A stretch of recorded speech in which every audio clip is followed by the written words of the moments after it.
So Kevin, parting comment for people on 2022. What are your just general thoughts of the economy, of policy, and your investment allocations?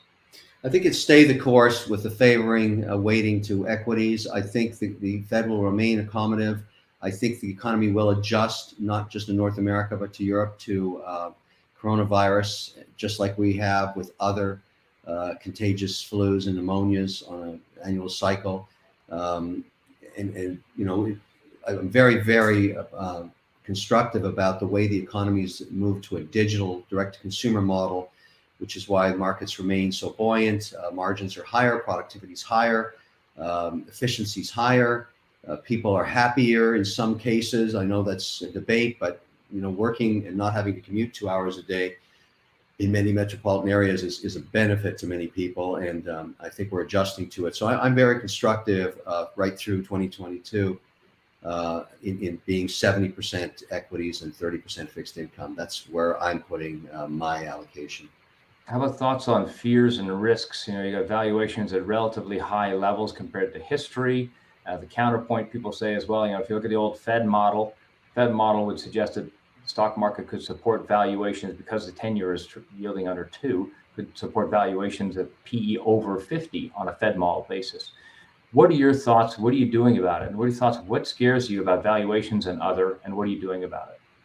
PE is price earnings ratios have never been a good metric to determine market timing, ever. It's impossible to do that. If the only way to adjust for risk, is either sell all your equities and be in cash, and then you're actually losing close to 1.7% after inflation in value, or reduce your exposure and have more cash on hand, which some people do.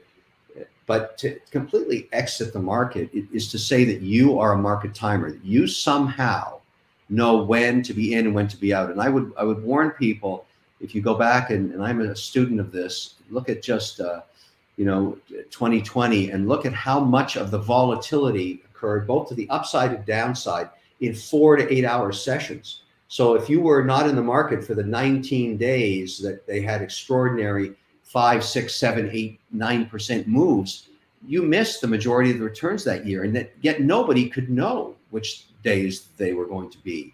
And that's my whole point. When volatility happens, it's next to impossible to be a market timer.